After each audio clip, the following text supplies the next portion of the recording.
서울주택공사 아파트에서 철근 누락 사태가 논란이 되면서 국민 불안감이 커지고 있습니다. 이번 사태의 책임 소지를 분석했습니다. 가수 유승준의 비자 발급 두 번째 소송이 또다시 대법원 판결을 받게 된 가운데 이를 둘러싼 갖가지 의혹들에 대한 팩트체크를 해봤습니다.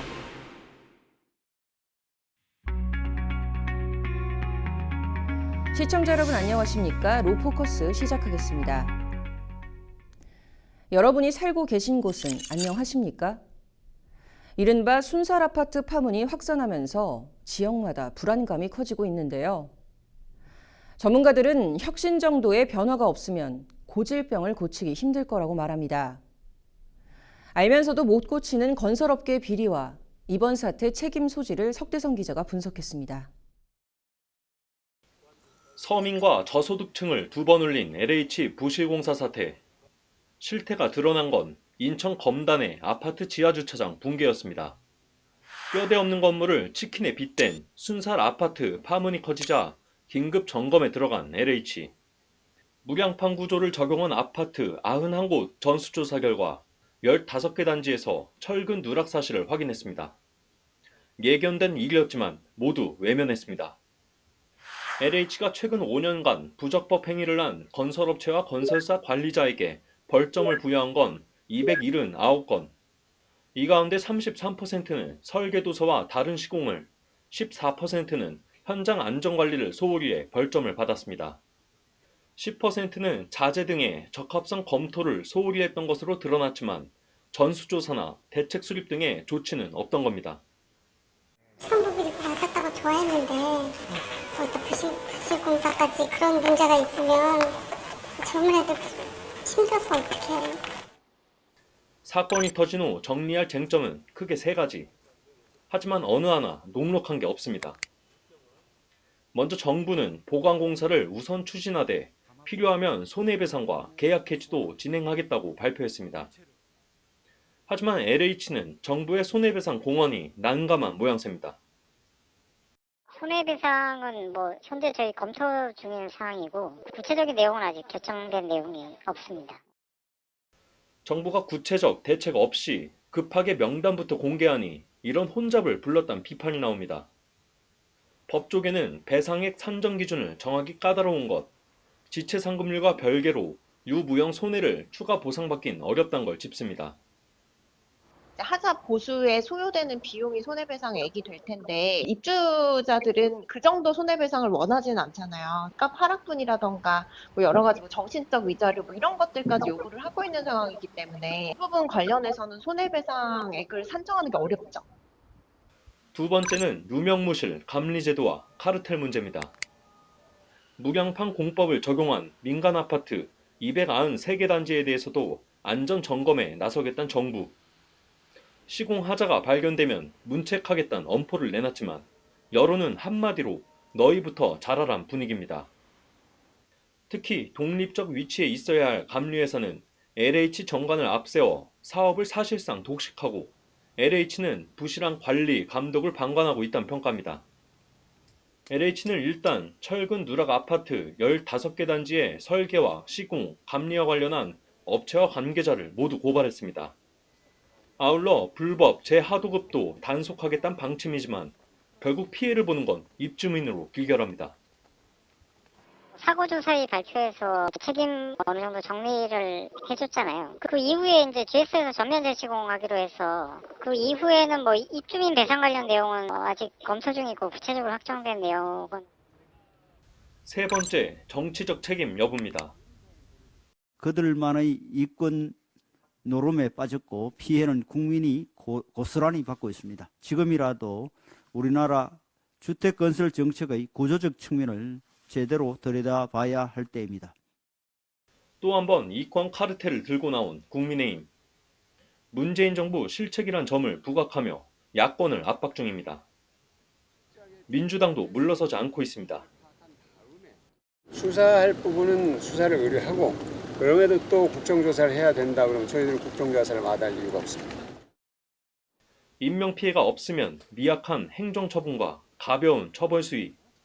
학계는 대대적 수술 없인 알아도 못 고친다고 지적합니다. 이번 문제만 해도 국토부도 자유로울 수 없고 뭐 아시다시피 노조부터 건축사, 기술사 이런 각각의 업역별로 나타나는 개성방안은 의식개혁밖에 없죠. 우리나라 전체가 하나씩 하나씩 바꿔갈 수밖에 없어요. 개선 의지 첫 증거로는 특별법 제정이 제시됩니다. 하자 담보 책임에 따라서 이제 하자 보수를 청구하거나 손해배상 청구를 할 수가 있거든요. 지금 현행법상으로는 국토부에서 얘기하는 손해배상권을 더 넓힌다거나 계약 해제권 요건을 완화한다거나 이거 자체 좀 어렵다고 보시면 돼요. 현행법 적용하는 거는 좀 별로 실효성이 없을 것 같고 특별법 같은 것들을 만들어서 대한민국 헌법 35조 3항 국가는 주택개발 정책 등을 통해 국민이 쾌적한 주거 생활을 할 수 있도록 노력한다. 남들처럼 살고 싶지만 구실 건물이 안긴 상실감과 박탈감. 양심을 판 대한민국 건설 시장이 후진국을 자초하고 있습니다. 법률방송 석대성입니다.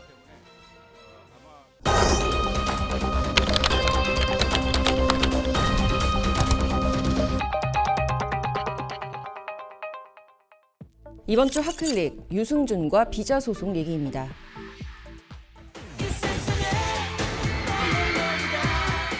상반기 인기톡, 각종 CF 섭렵까지 90년대 후반에서 2000년대 초반까지 세기말을 풍미했던 대한민국 대표 가수 유승준.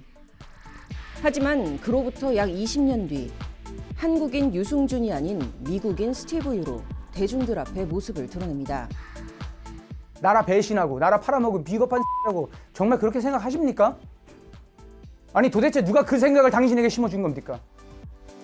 한국에 오겠다는 유승준, 그리고 그의 입국을 허락할 수 없다는 LA 총영사관.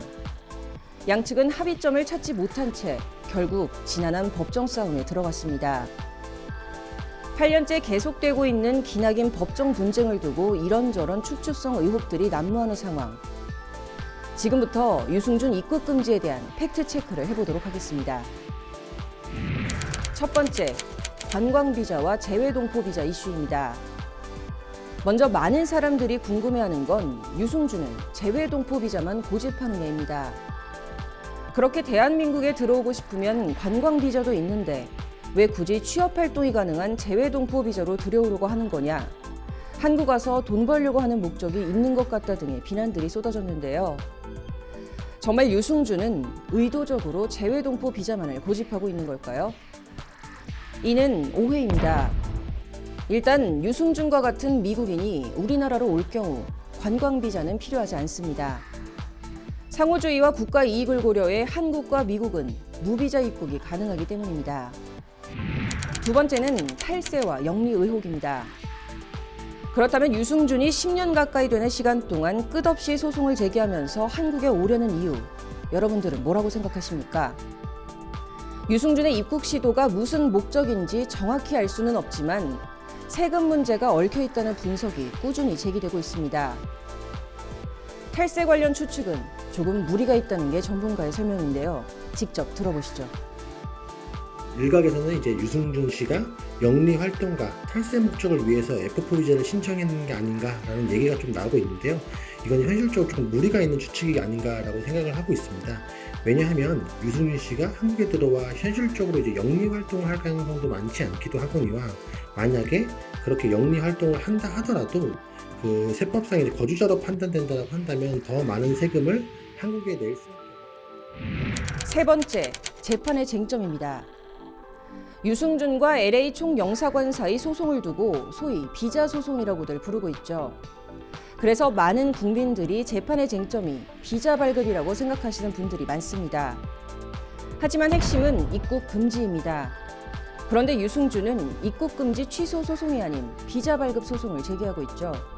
어떤 의미로 봐야 될까요? 권인주 법무법인 청신 변호사의 말을 들어보시겠습니다. 씨는 현재 법무부의 입국 금지 명단에 포함되어 있습니다. 그러니까 이 문제는 비자 문제가 아니라 사실 입국 금지 문제를 해결하는 게 근원적인 문제인데요.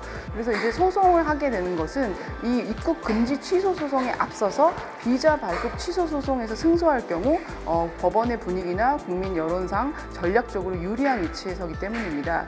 일단 비자 발급 소송에서 유리한 고지를 점하고 이를 나중에 전략적으로 사용하려고 하는 겁니다.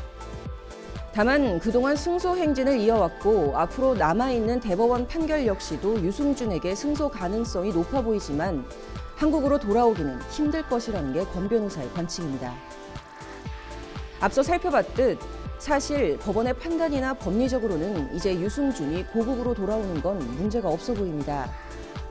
하지만 국민 정서와 국민 법감정에 반하는 괘씸죄로 인해 여전히 유승준은 한국 땅을 밟을 수 없는 건데요. 이미 대법원에서 나온 판결, 그리고 앞으로 나올 대법원의 결정 모두 존중돼야 하겠습니다. 하지만 일련의 상황들이 병역 기피 행위에 면죄부를 주는 것처럼 비춰져서는 안 될 것입니다. 이번 주 핫클릭 여기까지입니다.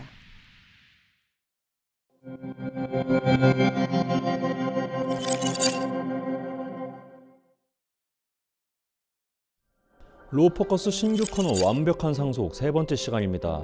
자, 장남편의 주의, 전 세계적인 풍속이죠. 이번 주는 이렇게 장남 같은 특정인에게 유산이 몰렸을 때 다른 상속인들은 어떤 권리를 행사할 수 있는지 법률사무소 율쌤 허윤규 변호사님과 얘기해 보겠습니다. 변호사님 안녕하십니까? 네, 안녕하세요. 네, 변호사님 그 완벽한 상속 첫 번째 시간에 하신 말씀이 생각이 납니다. 이 완벽한 상속이란 누구도 섭섭지 않게 공평하게 나눠주는 게 완벽한 상속이다 이렇게 말씀을 해주셨었는데 결국엔 이 상속 분쟁이 생기는 이유가 이 당사자들이 유산이 공평하게 배분되지 않았다고 생각을 하기 때문이죠. 예, 그렇습니다. 그 피상속인이 그 평생 그 자신이 이제 경제생활의 그 결과로 그 경제적 유산을 이렇게 남겨놨을 때 그 유산을 모든 공동상속인들한테 공평하게 나눠준다는 것이 그렇게 말처럼 쉬운 일이 아니죠. 네. 과거보다는 약해졌지만 아직도 딸보다는 아들, 아들 중에서도 특히 이제 장남 선호서상이 아직도 좀 남아 있어서 장남에게 보통 재산을 몰아주는 경우가 아직도 많이 남아 있습니다. 그 드라마 같은데 보면은 이 재벌들이 우리 장남, 우리 장손 이렇게 얘기한 것도 좀 볼 수 있었는데 네. 이렇게 특정 상속인에게 재산을 물려주는 경우에도 이 다른 상속인이 자신의 뭐 상속 권리를 주장할 수는 있어요?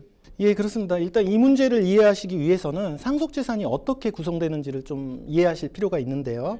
흔히 상속재산이라고 하면 망인이 돌아가실 당시에 남아있는 그 재산만 상속재산으로 생각하시는 분들이 많으신데 정확히 말씀드리면 그러한 재산뿐만 아니라 생전에 증여한 재산까지 포함해서 상속재산이라고 보고 있습니다. 네. 쉽게 말씀드리면은 상속재산은 그 생전 증여재산과 그 사망 당시 남아있는 재산을 합한 재산을 말하고요. 네. 우리가 흔히 이해하고 있는 그 법정 상속분은 이러한 증여를 포함한 전체 상속재산을 기준으로 해서 공평하게 n분의 1로 상속받게 되는 것이죠. 네, 그 돌아가신 분이 그 생전에 증여하고 이 남은 재산을 n분의 1씩 하는 게 아니고 네. 이 생전에 증여한 것과 남은 네. 유산을 이 합한 재산에다가 법정 상속분을 이제 곱해서 계산해야 된다는 거 말씀이신 거죠? 예, 맞습니다. 그래서 이제 간단하게 이제 예를 들어서 말씀을 드리면 그 상속인이 뭐 간단하게 형제 2명이 있다라고 하고 그 망인에게 재산이 한 6억 정도가 있었는데 전체적으로 네. 그 중에 1억을 먼저 장남한테 이제 증여를 했다라고 네. 하면은 남은 재산이 이제 5억이 되지 않습니까? 네.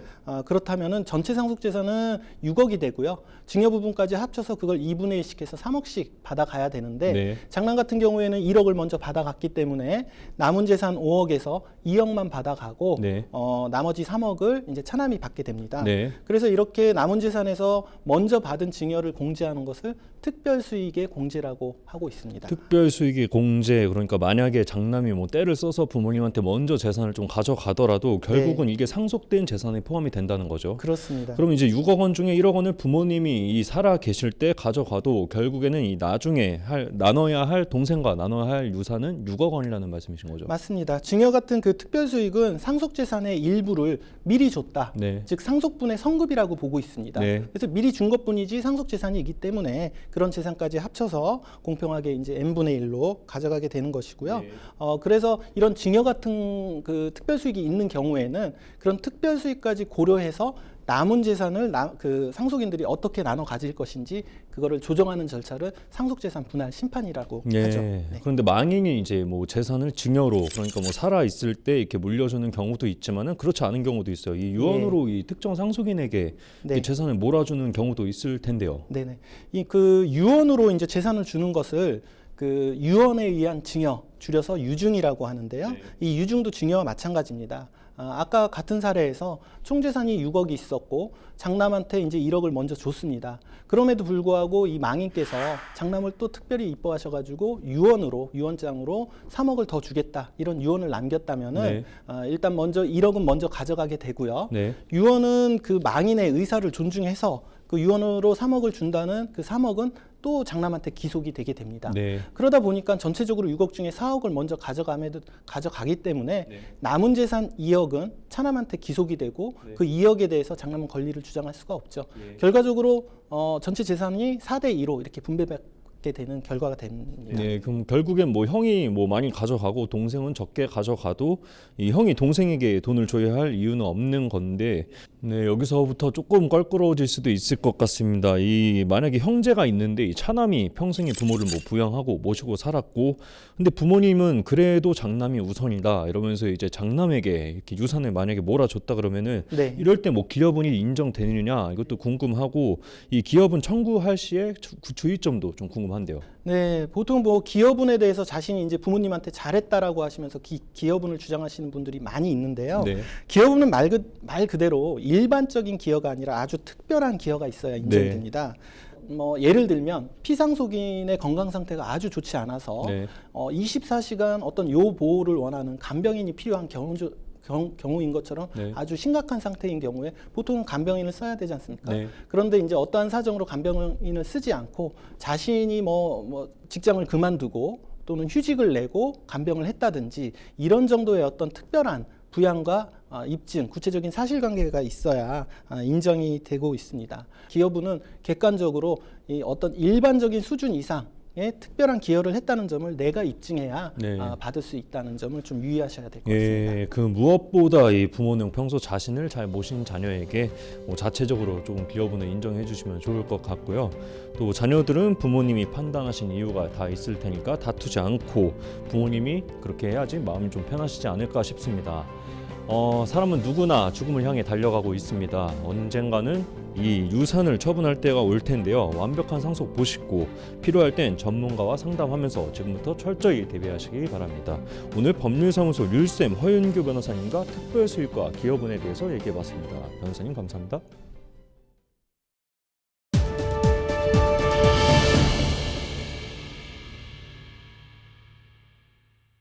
요즘 외출하는 게 망설여지시는 분들 많으실 겁니다. 지난달 신림동 칼부림 사건을 시작으로 분당 서현역 묻지마 칼부림 사건도 잇따라 발생해서인데요. 뿐만 아니라 전국에선 살인을 예고하는 글들이 온라인상에서 속수무책으로 번지며 국민들이 공포감에 떨고 있습니다. 정말 남의 일 같지 않은 상황인데요. 연이어 발생하는 흉악 범죄자에 대한 자비 없는 처벌을 해야 한다는 목소리가 커지는 가운데 법무부가 가석방 없는 종신형 도입을 검토하고 있습니다. 자세한 내용 신예림 기자가 보도합니다. 검은색 반팔을 입고 청바지를 입은 한 남성이 골목을 내달립니다. 그러다 반대편에서 오던 남성들을 향해 갑자기 칼을 휘두르며 공격을 가합니다. 지난 7월 21일 오후 2시경 서울 신림동에서 발생한 이른바 묻지마 칼부림 사건 CCTV 영상입니다. 그로부터 2주도 채 지나지 않은 8월 3일, 검은색 후드를 뒤집어 쓴 채 백화점을 서성이던 한 남성이 일면식도 없는 시민들을 향해 무차별적으로 흉기를 휘두릅니다. 경기도 성남시 분당구 서현역에서 일어난 묻지마 칼부림 사건입니다. 두 사건 발생 후 모방성 범죄를 예고하는 이른바 살인 예고 글들이 온라인을 통해 빠르게 번지며 시민들은 공포와 불안감을 호소하고 있습니다. 근데 아무래도 많이 좀 사회가 그러니까 불안하죠. 불안하고 다니기도 마음 편하게 못 다니고 처벌은 좀 강화했으면 좋겠어요.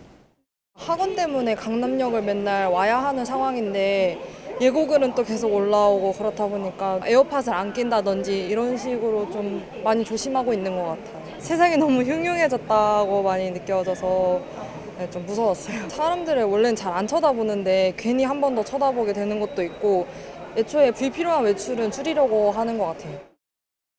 이에 일반 국민들을 비롯한 정치권 곳곳에서 사형을 집행해야 한다는 의견이 급물살을 타고 있습니다. 이미 국내엔 사형제도는 있지만 1997년 이후로 사형을 집행하지 않아 사실상 사형 폐지국으로 분류됩니다. 다만 일각에선 현실적으로 사형제도 부활은 어렵다는 얘기가 나옵니다. 실제로 사형을 집행하는 사형 집행국과는 자유무역협정, FTA 같은 협정도 체결하지 않는다라고 하기 때문에 만약에 한국에서 사형을 집행할 경우에는 특히 유럽연합과의 어떤 외교관계에 상당한 피해, 특히 경제적인 피해 이런 부분이 예측되기 때문에 현재로서는 법무부가 실제 사형 집행으로 나갈 수 있을지에는 상당한 어떤 고민과 또 어려움이. 한동훈 법무부 장관 역시 높아지는 사형 집행 여론에 대해 신중한 입장을 보인 바 있습니다. 사형제는 굉장히 여러 가지 철학적인 고민이 필요한 영역이죠. 그리고 그것뿐만 아니고 이게 외교적인 문제도 굉장히 강력합니다. 사실 만약에 사형을 집행하게 되면 EU와의 외교 관계가 심각하게 단절될 수 있는 문제입니다. 다만 제가 이에 법무부는 사형제 대안으로 가석방 없는 종신형 제도 신설을 검토하고 있습니다. 가석방 없는 종신형은 말 그대로 가석방을 허용하지 않고 수감자의 삶이 끝날 때까지 구금에 처하게 하는 형벌을 가리킵니다. 현행법상 무기징역을 선고받은 범죄자도 20년을 복역하면 가석방 대상이 될 수 있습니다.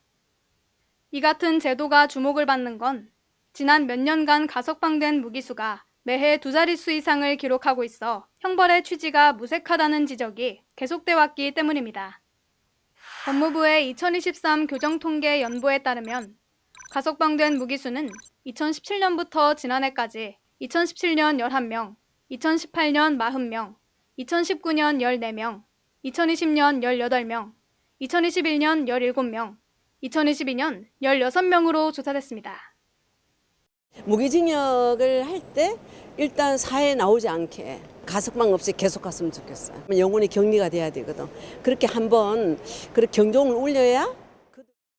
법조계 역시 해당 제도 도입에 대부분 긍정적인 반응을 보였습니다. 사실상 영구히 범죄자를 사회로 격리하자라는 취지에서 외국처럼 가석방 없는 종신형 실질적으로 상당 부분 대안이 될 가능성 상당히 높고 법조계에서도 지지하는 의견이 강한 것 같습니다. 끊이지 않는 흉악범죄, 이에 따른 국민들의 두려움과 공포 확산, 가석방 없는 무기징역이 흉악범죄를 잠재울 해결책이 될 수 있을지 관심입니다. 법률방송 신혜림입니다. 로포커스에선 이번 주부터 주요 입법 예고 내용도 전해드리겠습니다. 이번 주 법제처 주요 입법 예고입니다.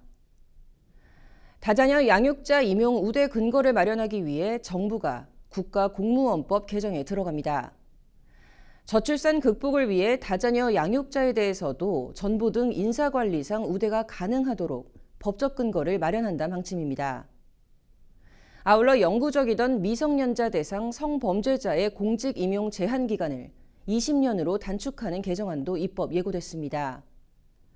현행 국가공무원법 33조는 형의 종류와 관계없이 미성년자 대상 성범죄를 저지르면 영구적으로 공무원에 임용될 수 없다고 규정하고 있습니다.